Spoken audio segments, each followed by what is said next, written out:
we have a great panel for you. We have a legislator, we have a school board member, and we have 3 students. And I'd like to bring up first Sophia Sekits, who is going to be our facilitator. And Sophia was part of the co-design team for this event today. So Sophia, I'm so glad you're going to be here. Let me get a microphone for you. Okay, so you just hold the bottom button to turn it on. And we have microphones for just about everybody here. So I'd like to invite up our students. So Aliyah Banks, come on up. And Rahma Mohamed, come on up. Thank you again for that powerful piece that you gave us earlier. Senator Claire Wilson, come on up. And Director Liza Rankin from Seattle Public Schools, come on up. And thank you for joining our panel at the last minute. We really appreciate it.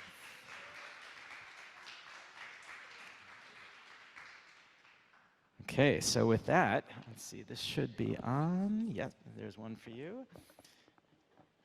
And let's see, there's one for you. Okay. All right, feel free to have a seat, however feels normal and natural. Sophia, feel free to take it away. Cool. And I'll give this to someone that should be on. Here, take this one because this is the loudest one. All right, so welcome again. So thank you to our guests and thank you to our panelists. So thank you all for gathering to listen to and amplify the voices of individuals who are driving change and shaping our future. The co-design team wanted this panel to be a celebration of the power of youth voices and their experience advocating for issues that matter to them.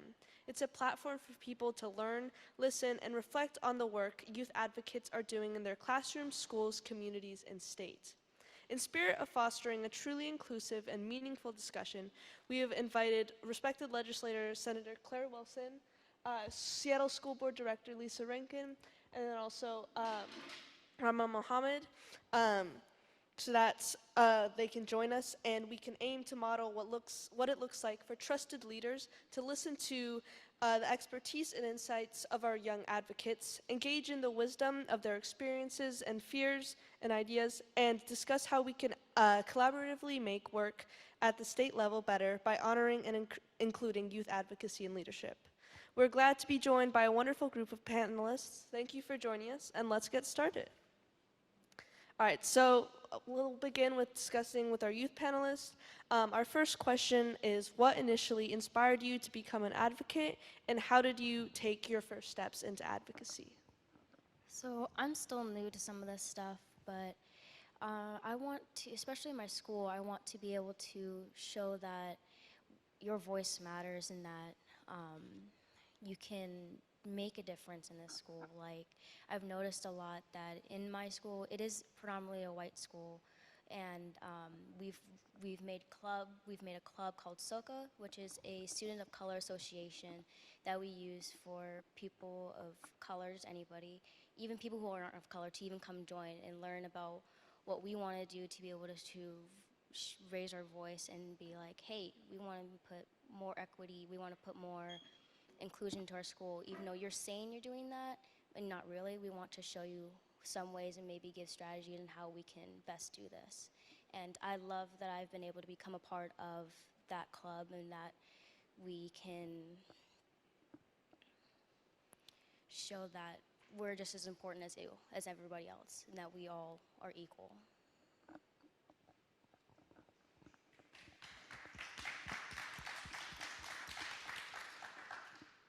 I can speak to this a bit as well.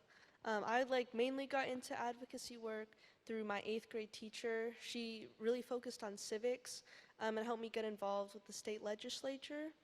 And I think without her, I think I would have still tried to be a caring person, but I wouldn't have really had that opportunity to really dive into advocacy work and wouldn't have an outlet for my ideas and my passion in that sector. So I really appreciate her. And I think that everyone being able to have someone like that who can inspire them and help them on that journey with advocacy is really important.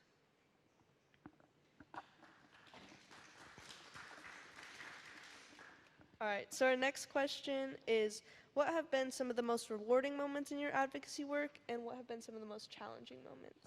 I would definitely say one of the most challenging ones is definitely trying to get adults to listen to what we're explaining, what we're talking about, and trying to show that even though there's a small number of us, we're still just as powerful as you guys are.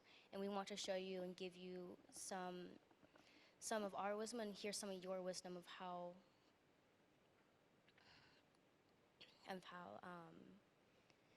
let me think, kind of how you've gone through and taken your journey, and what ways you can give us and what we can give you to help continue your journey and help us come into our journey. And like, for instance, when I was, this was last year, when I was making a essay about my personal experience, my story of how I became who I am, and the principal, not the principal, but like I forgot to submit it, sadly, but when I did submit it late, I was told by someone who I know hasn't read it, said that they enjoyed it, but I was questioning it. I was like, how did you know that I did this when I never gave it to you? So how can I trust you when you're saying that you've done something, or that you've listened to me or to someone else here, when this is shown that you've never even seen my work? And I don't understand how that is. But one of the rewarding things out of that was that my teacher got to read it, got to see what it was like, and was really, had a lot of questions for me and wanted to understand that better. And I thought that was very interesting. It made me want to keep going and not only ask my teachers, but get more connections with my parents, because they are very, very good in this kind of field, and I love to learn more about it. Thank you. All right, we have one last question for the youth. Would you like to? Of course. Yes. Can you please repeat the question one more time? Yeah, so what have been some of the most rewarding and the most challenging moments in your advocacy work? I would say some of the challenges that you'd face as a youth and in advocacy is the fear of speaking up. Not necessarily like, oh, I don't know if I can speak up, but like, what is the feedback that I'm going to receive from people around me? What is going to happen if I were to speak up regarding something? You know, it's always that fear, like, I have a lot to say, but there might be somebody that's not going to like what I'm saying, or that's going to disagree with me, and then I'm going to feel like I'm being attacked. So there's always that fear with youth, and that's something that, you know, that's a challenge, and for me personally as well. But some of the successes of that, it's like you have to get out of your own head sometimes, that, okay, there might be people that disagree with me, but then there's also an entire community that has my back. So to know that there are people that support you is one thing, but also to know that the space that you are speaking in is a safe space. So when you come into this space right now and you're speaking, it's like you know that this space is going to be safe.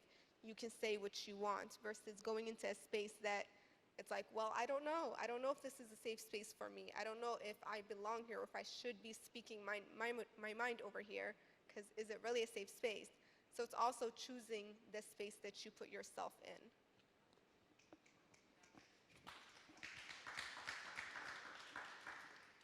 Thank you. All right, so our last question for youth. How has advocacy shaped your personal growth and aspirations for the future? This has definitely given me more confidence into saying how I feel and putting my voice out there and realizing that it matters. And not only that, but I also want to show that to other people who may be shy or maybe not sure if they should do it too, that if I can do it, you can do it too. And that's something I very much love about being in this community and starting to learn more about it. And I'm very excited to keep learning more.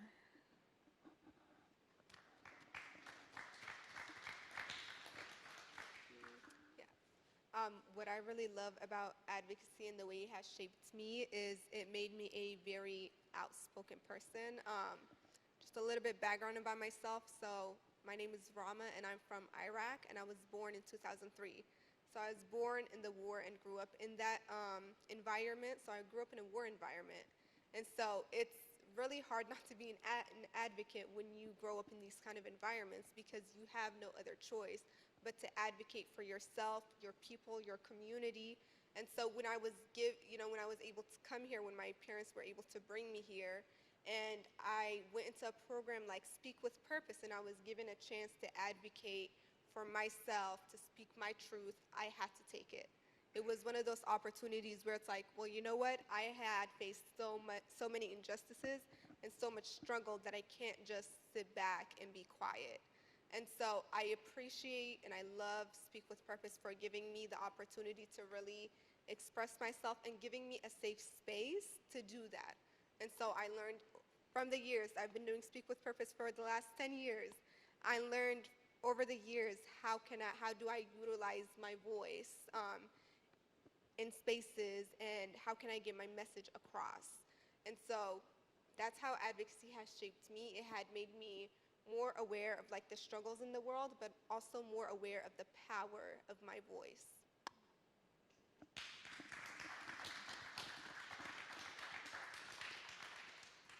Thank you so much for that.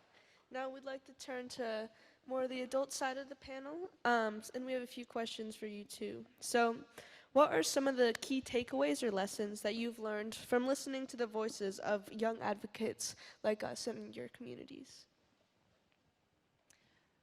Key takeaways. So as a school board director, I'm governing an organization that exists to serve students.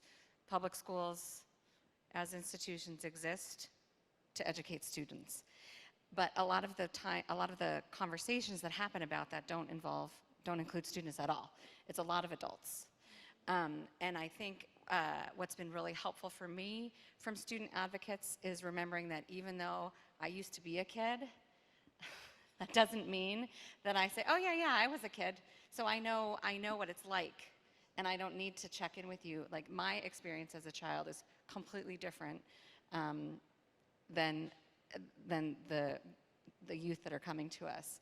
And so that I think is the relevancy, and understanding that we're governing and trying to provide education to the youth of today, not youth that are existing in the past. And so keeping it relevant, keeping it timely, keeping it very connected to the actual youth that we're being served instead of sort of an idea of youth is I think some of the most important takeaways that I've had from working with students. Well, thanks for being here on a Sunday, and really honored to be here. And I would say, my name's Claire, and I live in Auburn, so I am a neighbor. And first and foremost, that's who I am. Take my garbage out on Tuesdays like everybody else, and I put stamps on my mail just like anybody else. But I happen to also be a state legislator, and I'm very honored to do that, because for the last, I'll tell you, I'm 67 years old. For the last however many years I've been spending on the outside advocating for the things that I've been trying to change. And the biggest honor I have right now is, now 6 years in, telling people, you don't have to convince me, just tell me what we need to do to make this a better place. So when you ask me that question, what I would say is the answers and the things that come out of legislation don't come from the inside. They actually come from young people and from adults and from people who have lived experience that know way more than I do. And that my job is to merely be a door that's open to provide the opportunity for you to have a place at the table, and many that have never had a place or a space before. I'll also say that I walk with privilege, and I know that. I also identify, and I can choose to walk in a room and disclose, and many of you don't have that same option. So it's really important to me that as I represent, I think about that, and I make sure that we continue to change the world, if you will. But just so that you know, things like student voting rights on the State Board of Education, child care subsidies for teen parents, comprehensive sex ed that included affirmative consent, those all came from young people. Just telling you that. Inclusive curricula, the sex trafficking prevention and awareness bill we just passed. Redacting personal information related to student records so young people are not outed when they don't want to be or they shouldn't be by individuals. All those things were things that came to me through the voice of young people. And so that's how laws change.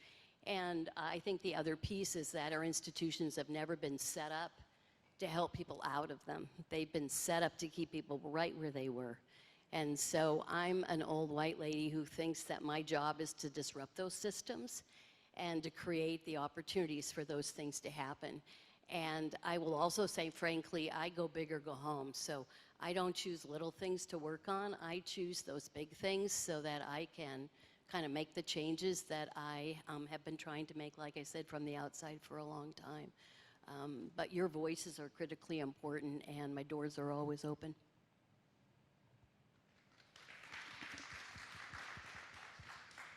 Thank you. I think it's really important for other leaders like you to have that mindset. So I think we all appreciate you for going in and doing that work like that. Let's go to our next question now. So how can legislators and other community leaders create safe and inclusive spaces for young people to express their concerns and ideas? So on the, excuse me, on the Seattle School Board, we are in our second year. We're lagging behind quite a few other districts in Washington. We're in our second year of having student school board members. And that's just one place to increase the voice. I think having students in the room and having students on the dais with us, it's important for us to think about making our space safe for those students to use their voice, but it's also a signal to the rest of the student body that you are represented and we do want to include you. I think it's really important for adults in the system who, you know, I tend to get sort of almost lost in all, I know all of the policies and all of the different pieces of legislation and all of the different things that maybe students who come don't know, but I try to approach our conversations as co-learners. So I can share that if they want to learn about that, but the most important thing for me to understand is that I'm learning from the students who are coming to me. So trying to create spaces where it's not school board director and student, but two people who are, you know, want to support what's best for students in our schools, who can approach the situation as co-learners. And also something that I really appreciate about Senator Wilson is that as our board's legislative liaison, I know that if I go to Senator Wilson and some others and say, students have shared with me XYZ, that really matters. And so part of creating a safe space too is saying, here's how I can amplify your voice. So it's you know, being a safe space for people to feel like they can talk to me, deliberately creating spaces for students going into, I find that going into schools instead of asking students to come to meetings is a way that I can enter safe spaces that are safe for them, that are their places where they're already comfortable. Just that kind of level setting can help increase student safety and sense of kind of equal participation, but also in saying, here's how I can use my position to elevate your voice, and here's what I will do next, is, you know, not only provides strengths to their advocacy, but is a bit of a vulnerability to say, here's what I'm going to do, and if you don't see me do that, you know, I'm telling you to hold me accountable. And that's, I think, creates a sense of safety in some sense, because it's making a commitment to the students and saying, you know, I expect and want you to challenge me if you don't see that happen. And that can create some, you know, really good productive relationships, I think, and then I'm able to go to someone like Senator Wilson and say, this is what students told me are the most important things. How can we work together to make this happen? I meet with anybody, anywhere, and anytime. And there's no one I have not met with. And I'll tell you, when I won my seat 6 years ago, it was against someone who was totally different than I from you can't even imagine. And so not only is it important for you to make sure that young people know they can enter the door, it's important for me, and it was important for me to know that everybody could enter that door, because what I soon found out, it was very much a gate, and only certain people were allowed in. So for me, the first thing I did was put a huge statement up in my office that says, this is who I am, and this is what I believe, and this is what I value around everyone who enters this space. The second thing I did was make sure that you could see in any legislation that I either sponsored or co-sponsored that I walked my talk, and that I am the same person in any room. And seriously, unfortunately, I'm the same person in every room. So what I say to you today is probably the same way I'll speak when I'm on the Senate floor, is the same way that I'll speak when I'm in committee. I think the other thing as the chair as Human Services, so I cover all child welfare, juvenile justice, and all corrections, hugely, and DD and ID services, youth development, and all of DSHS. The most important thing is to me, when I have a young person either in the room or on the screen wanting to testify, they go first, above and beyond any adult or any lobbyist or anyone who's being paid to be in that room.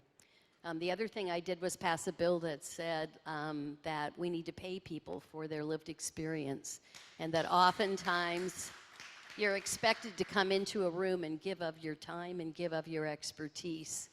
And you are not a line item budget like anybody else who's a consultant. And so the importance of paying you for the value that you bring to a room is another way, I think, that's important.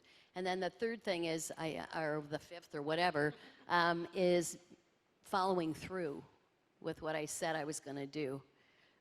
Whether it's the inclusive curricula bill, or whether it's comprehensive sex ed, or posthumous graduation, or comprehensive sex ed, all of those things didn't matter if it took one session or it took 4 sessions. Once we start to work together, we will continue to work together. And my job is to help you know that each one teach one, and that everybody brings somebody in, and our group gets bigger, the end gets bigger, and our outcomes are better for all of us. Thank you. So now we can open it up to the whole panel.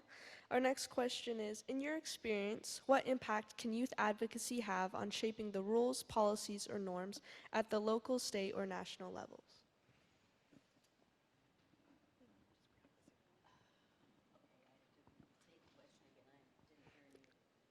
In your experience, what impact can youth advocacy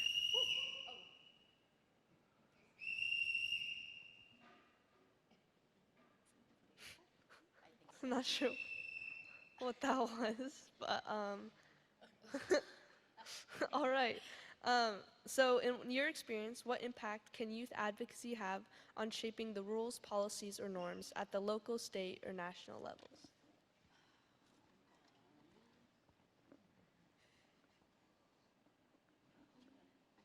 I mean, I think that youth advocacy can have as much an impact as we will all commit to it having.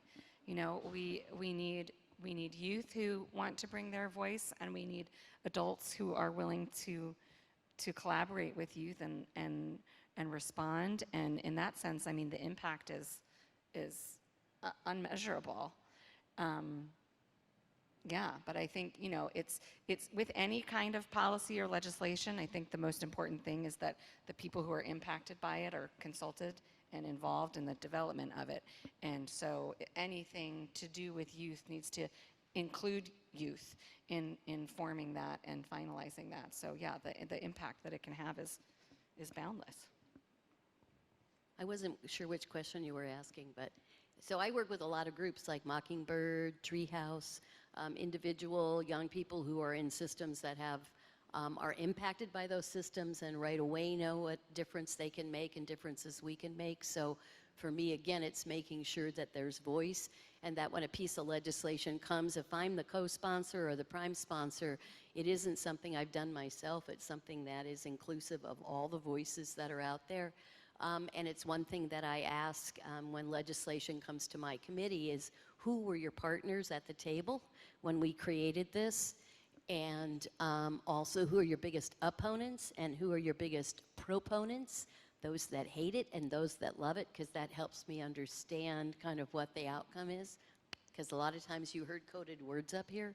One of the young people talked about a piece of legislation that sometimes you read it and you think one thing, and then you realize who's behind it, and you realize it means something else, and you have to be very, very careful about that. And then I think the other thing is making sure that young people use their voice and know that they don't have to be there in person, that you can be anywhere and you can testify on a bill, and making sure everyone is aware of that process, and it doesn't matter who you are, where you go to school, it doesn't matter how old you are, doesn't matter what language you speak. What matters is your voice and your thinking about whatever topic it is. And you don't need to know a thing about a bill. You just need to know what you think about the content or the topic that it is. You didn't need to know anything about my sex ed bill, but let me tell you, teen panels thought it was incredibly important that they had that information to use, and that's what they talked about. They didn't know anything about the bill, so your voices are critical.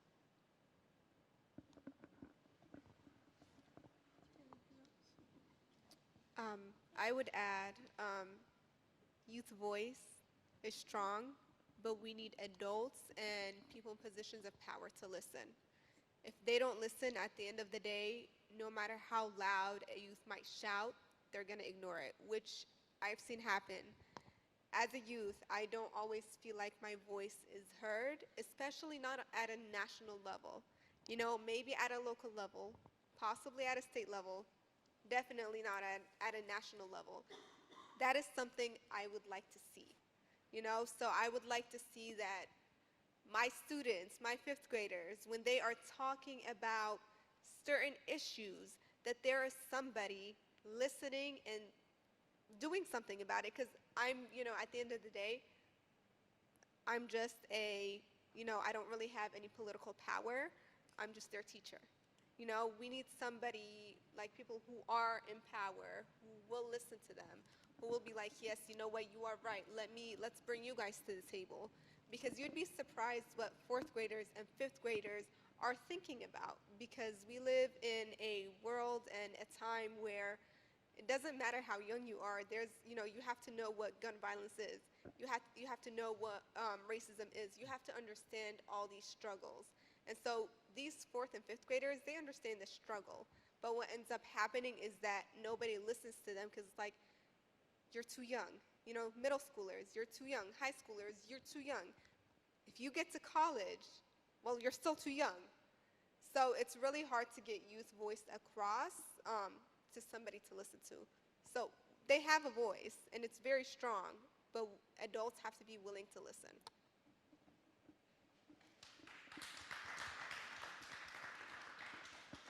All right, and then as advocates, what advice would you give to young people who want to get involved and make a difference?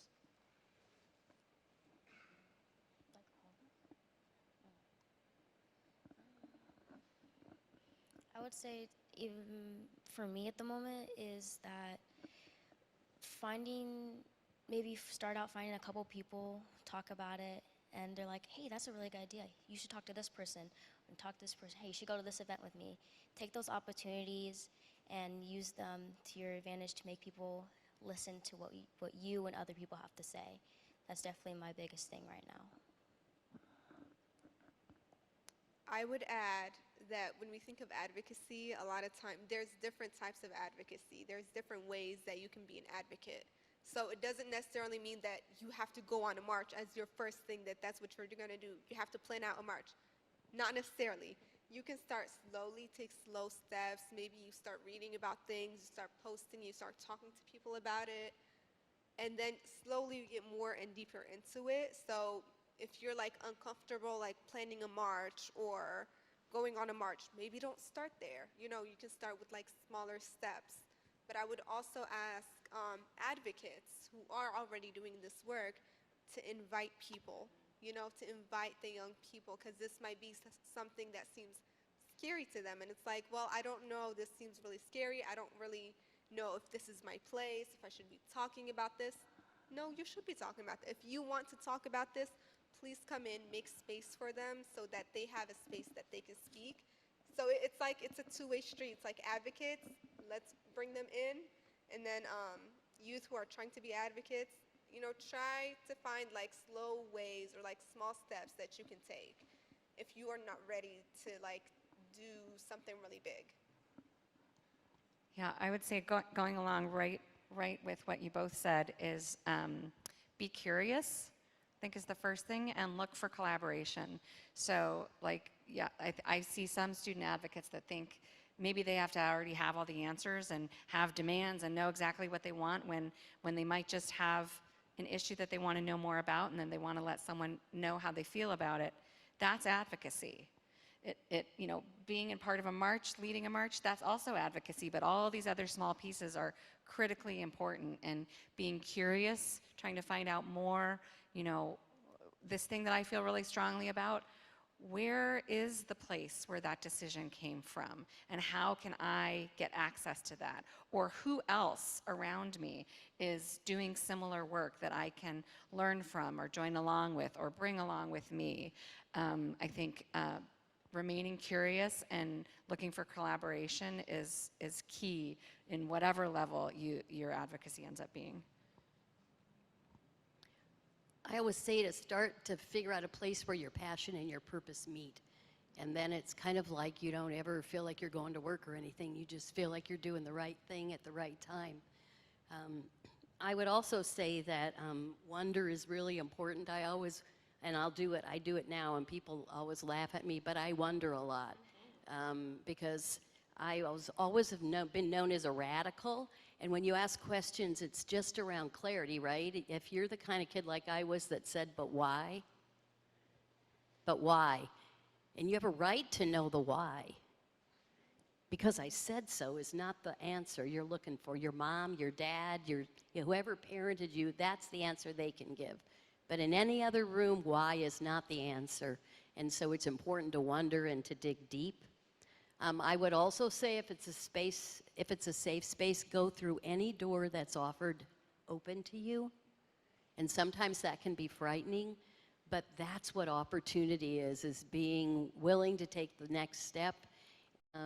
That every day I feel like I muddle through with flair, and I fake it till I make it. So you might think I'm not nervous at all. It's like, yeah, that's right.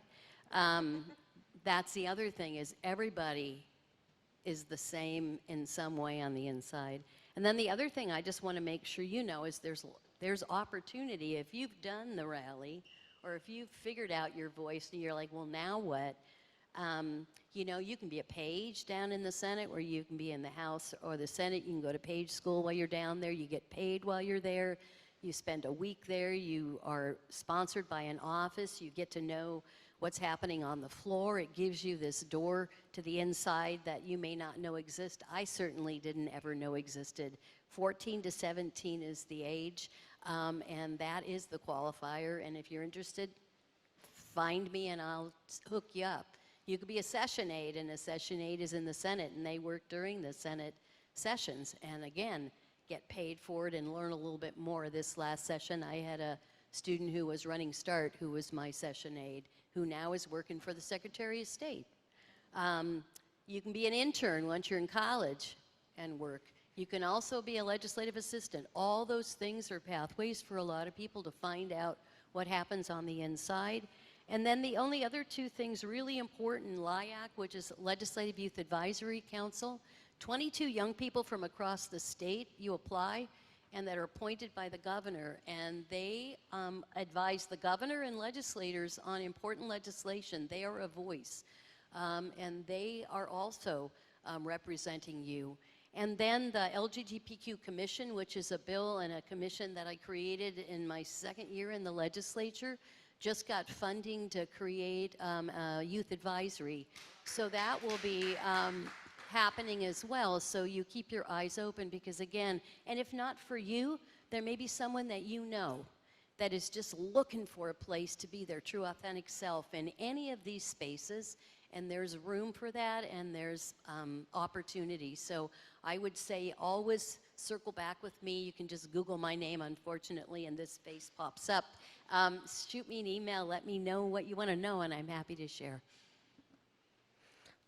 I think that at the end of the day, we might not all have the connections or feel like we have the power to get to the highest levels and be an advocate, but there's always the people around you, your friends, your family, those who you interact with, and they listen the most to you. Like, your word will be more heavily taken by them than someone who's, you know, they've never met, they never will met, and they feel doesn't know them. So I think if you can, in your life, make sure that you're being a role model for what the change you want to see in the world, the change you want to see in others, then that's really all we can do. So you can be going off and doing all these higher level advocacy things, but at the end of the day, the most change is what change you can make in those around you and how you can inspire them to do the same thing, and gradually it can create a ripple effect that will end up being what happens and what the difference is made. All right, so now we can have an audience Q&A unless you would like to say anything more on any topic. One more thing also when it comes to doing this stuff too is don't give up, because, you know, just because some people aren't listening doesn't mean others aren't taking what you're saying into account and thinking about it. Well, maybe that is something I should think about. Maybe that's something I could learn more about. And that trying is one of the best things you can do when it comes to something that you're passionate about or wanting to learn about.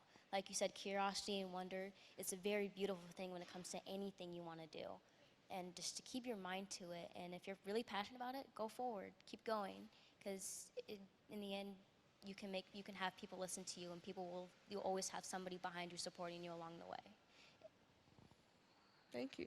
All right, does anyone in the audience have any questions they want to talk to the panel about, anything to discuss?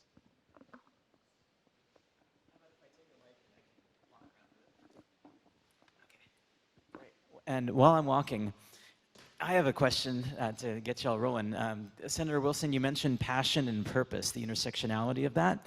I'd like to know from each panelist, if it's okay, what that passion is that each one of you has. Like if there was one core issue that you care the most about, what is that one issue that each of you are committed to doing something?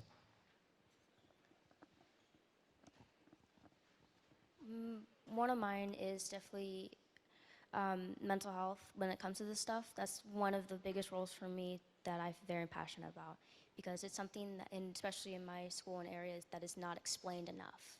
It's not, people don't talk about enough, people don't give it thought, they kind of just brush under the rug, out of sight, out of mind. And no one really, people joke about it all the time, people don't talk about it. It's very important to people, because when you show that you don't talk about it, you show that it doesn't really matter, it shows the people who are struggling with that they don't matter. And then there's their idea of getting help or something like that gets diminished, and they start losing hope day by day. And that's something that I think is very important, that I'm very passionate about, and that's something I want to change in my school. Something that I'm very passionate about, and it's not necessarily, it is in the U.S., but it's also something that when the U.S. gets involved in other political national relations, so the Ukraine, Palestine. So I'm really passionate about Palestine, what's going on right now. The fact that they're being looked at as terrorists really hurts me, because it's they're the oppressed, but now they're being looked at as the oppressor, which is incorrect. And so one of the other things is that I see that the U.S. is sending a lot of money to Ukraine and Israel, and I'm like, if we have that much money, why is it not being used for our school systems? Our school system is plummeting. Our schools are shutting down. Teachers are not getting paid enough. And we always go back to that, there's not enough money, but apparently there's enough money to send it to other places. So something I'm really passionate about is, why are we not taking care of people in the United States for a change? If we have the money to send it somewhere else, why can't we send it to our youth in this country? Use it at our schools. There's so many things. There's schools that have been shutting down. There's schools that are in debt. So when I'm seeing these headlines being sent out, it makes no sense to me when I see a school shutting down, or saying that we have to cut back on teachers or programs, or we have to offer our students less because we don't have the funding.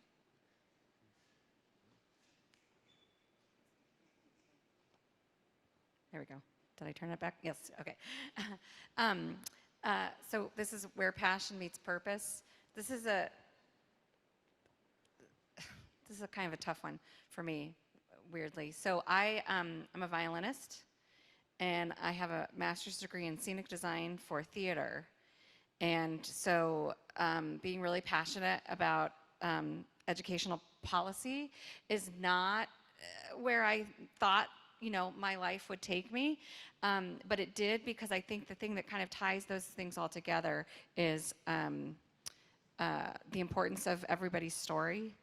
And I really, really, really, really believe in the power of public education to offer opportunity to all students and support all communities. We have not realized that vision, but I really, public schools, and why I'm on the school board is because I really, truly believe that everybody in our communities deserves an equal shot at the life that they want. And in every way, and deserves to have all the choices and opportunities open to them to contribute to their community the way that they want, to be seen as whole people. Disability is really tied in that for me, and race. Like, everybody deserves to have the chance to to have a good childhood and to move into adulthood and have the life that they have chosen for themselves instead of has been chosen for them. And so, coming from the arts and all kinds of things, I don't know. That's somehow that is what brought me to the school board, and what it has kept me going and working there, is that I want to see a system that supports every student in Seattle knowing and being able to do the things that will support them in having the life of their choosing. And that's and living justly and freely, and being part of their communities. That's what drives me every day. Wow. So I'm known for early learning, and I think, again, started teaching 11 to 21-year-old pregnant and parenting teens, and no fifth grader should be a parent or should be put in a position where they have to make a decision about how it is they're going to parent a child when they themselves are 10 or 11 years old. And which really then took me to the inequities in our systems that have existed in our institutions forever. And so left the position, or the position left me because the funding left. And again, I never really knew what I was going to do. I certainly didn't think I'd be sitting here. And I didn't think I'd be on the school board either, because that's not where my world was. But every door that opened took me to that next place. And so I think for me, it was always around, in any system I'm looking in, trying to figure out how you undo the unjust and inequities that exist within those systems, so that we create equity from the very beginning. Because if we had an equal access to resources from the very beginning, we would not be where we are. And if we look at corrections, there are adults that did not get their needs met as young kids. When we look at youth that they're screaming out, they're not getting something. And if we think about supporting families, and we think about supporting them early with equity, equitable access to things, I just don't think we would be where we are today. And I also believe passionately that it's not my checkbook, it's our checkbook. And people in power seem to think they're writing it from their checkbook. And so the other thing is really not being afraid to put out there how much it costs to support people, because humans cost money, lots and lots of money, and they're worth it. And as a community and as a society, whether it's nationally or whether it's globally, we need to invest in that. And so that's kind of what drives my passion and my purpose wherever I sit. Sophia, did you want to share too?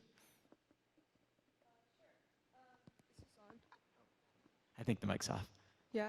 No, Okay. good now. For me, I think accountability would be what I'm most passionate about. I guess it's sort of an umbrella, but I think that to really seek out systemic changes, it's necessary to have accountability in all sorts of systems that we have in the U.S., whether it's within the criminal justice system or within our own national or state legislatures, to make sure that people are truly being represented rather than solely representing themselves and trying to do things for their own financial or political gain.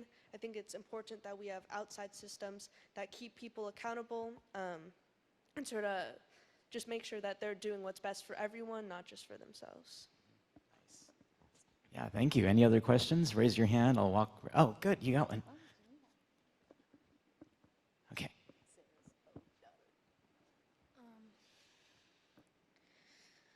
My question was, when will there be a time where advocates who are even younger than high schoolers can come?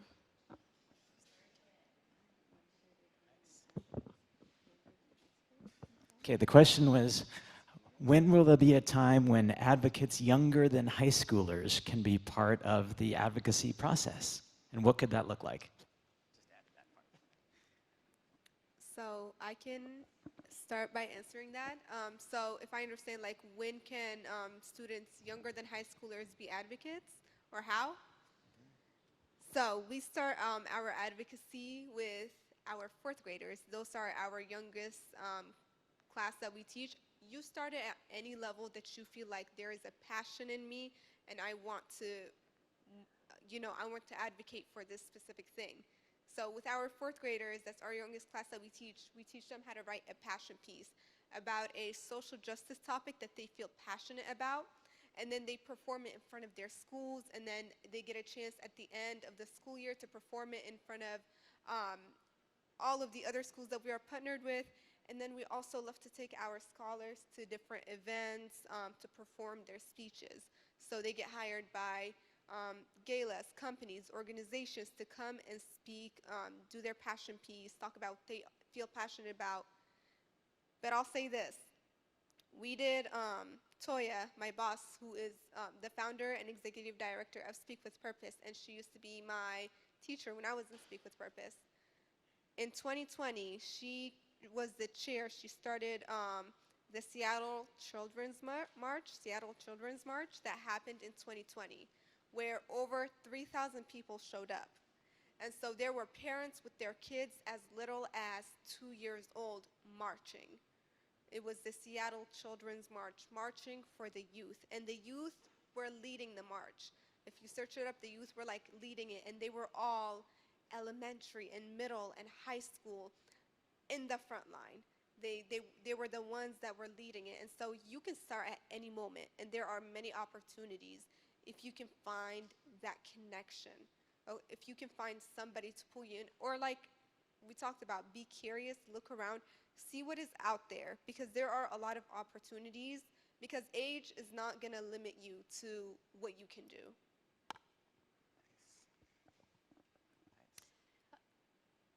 Can I just say that we passed a bill this session, and it is the bill that is the Susiosaurus rex is our state's dinosaur. And that took 4 years to pass, and that was a bill done by elementary students in the state. We also have a bill that says that September is the month of the kindergartner, and that was done by a group of kindergartners out of Olympia, and it took them a number of years to pass that. So I would say, A, it's never too young. B, find someone who thinks like you, and then find someone else who thinks like you, and then find someone else who thinks like you.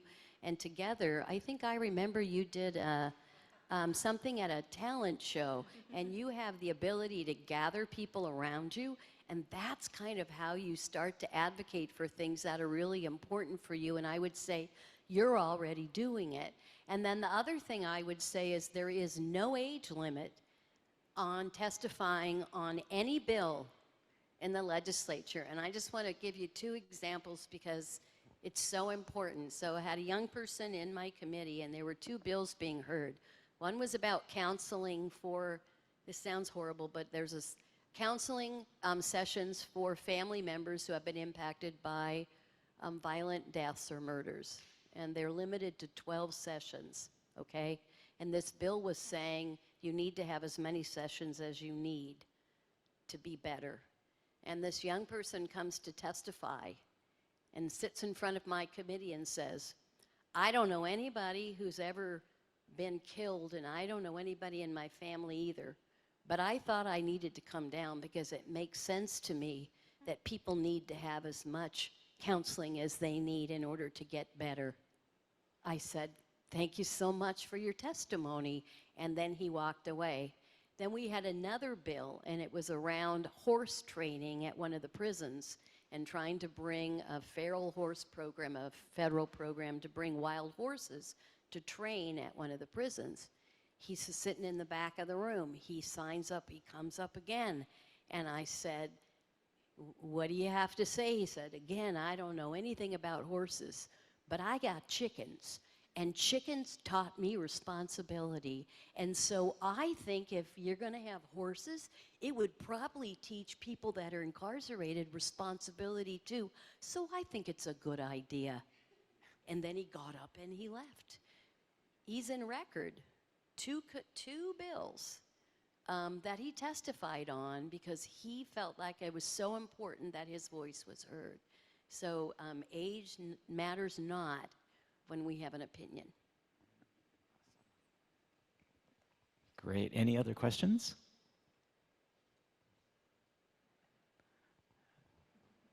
Going once? Going twice? Ah.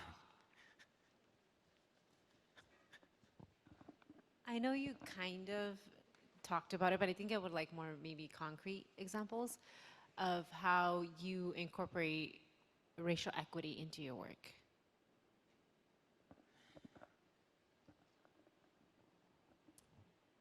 I have questions that I ask myself and I ask my committee to reflect on before we hear any bill in committee.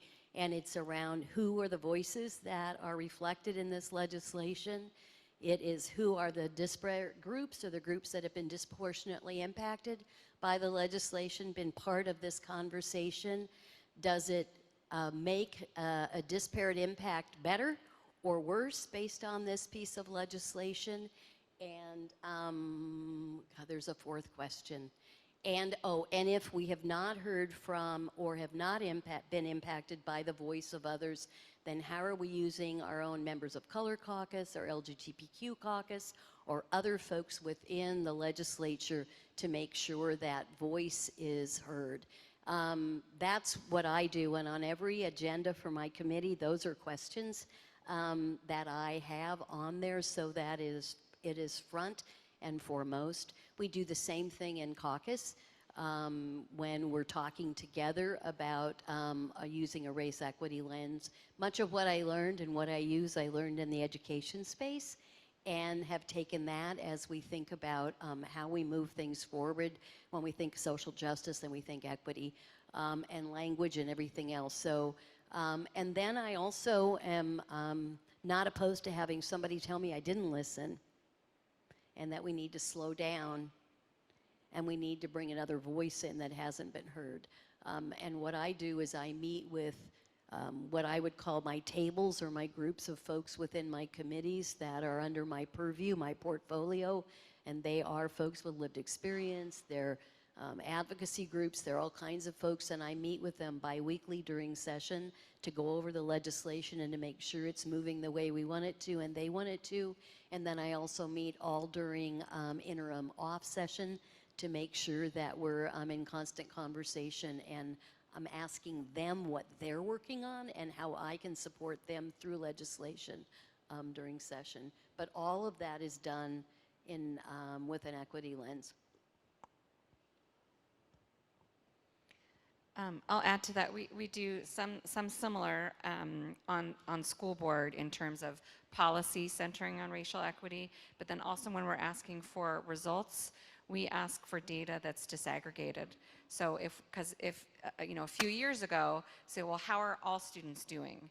Oh, this number is going up. Oh, school climate, students feel that you know, things are improving, but that erases disproportionate impact on different groups. So we now have different measures where we're looking at success based not on all students, but on certain groups of students to say, you know, if something's not working for those who are furthest from educational justice, it's not working. And the intersections of different identities are really, really important. I work a lot with, like I said before, in disability, And you know, you never want to say to a white parent of a disabled student that their voice isn't important, but we have to be very, very clear that a family of color with a disabled student is going to have in the United States, is going to have a disproportionate impact, and the intersection of those identities is really important. So in the United States, race has to be, we can't ever look at those things in isolation. It has to be tied through, and we have to be very aware that any group that has a negative impact, that within that group, the intersection of race is going to be a more negative impact for some students, and that's who we have to focus on supporting, because if we just kind of focus on the all, or the well, not even the majority, but sometimes the majority, we're going to leave the same students out. Students with disabilities, and even more so students of color with disabilities, students who are English language learners, and yeah, so we have to, that has to, for me, racial equity isn't like a thing that adds on, it's the core. It's the thing that we always have to be interrogating, and in terms of engagement too with families. If we just say, oh yeah, we sent a survey out to families, well, which families responded? It's really important to know who we mean when we say the community, and to be very, very deliberate about representation in response that actually represents everyone in the community, not just the folks who have sort of the most access or are most likely to respond to a survey. So I would say that's that racial equity is it's the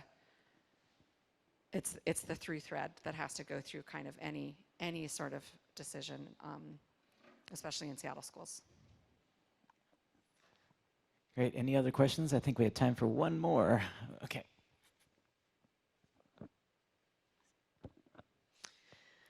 For the youth advocates, I would love to hear, extending on the passion and purpose that you were sharing, if you could make one school board policy or one law right now, what would it be?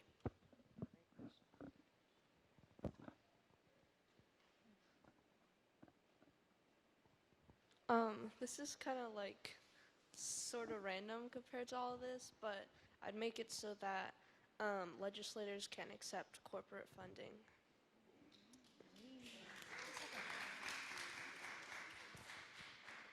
Honestly, I do second that because I find that very important. So, but other than that, I'm not actually sure. I haven't really thought about it.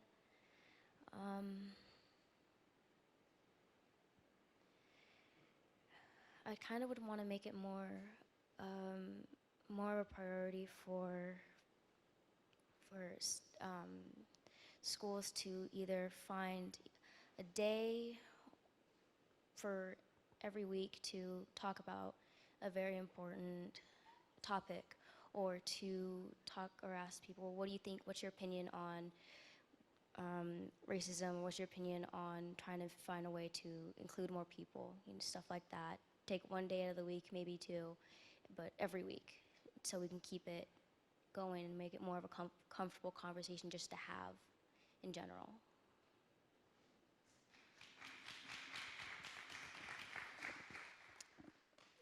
I love both of those.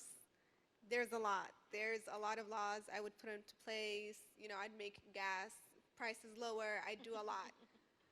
But I do like, I like to focus on schools and education. And so I think because public speaking has helped me so much in just becoming who I am, and like becoming an advocate, and just being able to communicate with people, public speaking should be in every school. You know, a lot of times we would talk to adults and they're like, I wish I had this when I was younger. I wish I did this. And so public speaking should be something that is in every school, where it's like a class that you learn about public speaking, but you also learn about the issues going on in the world. You learn about real issues. I really like to learn about like history, correct history. You know, a lot of times the textbooks that we have in schools do not have the full story or the accurate story, or it's like a one-sided story of an event. So can we get all sides of the story? I really want our kids to be educated and know what happened in the past and also what is currently happening so that they can prepare and feel prepared for the future.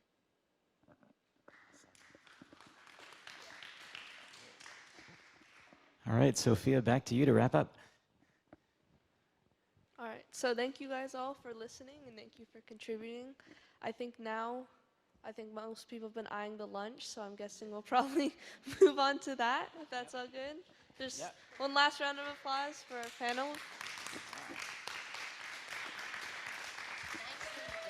Great, yeah, thank you, Sophia Sekits from Newport High School, Aliyah Banks from Olympia High School, Rahma Mohamed from Speak with Purpose, School Board Director Liza Rankin from Seattle Public Schools, and State Senator Claire Wilson. Thank you so much for being part of our panel.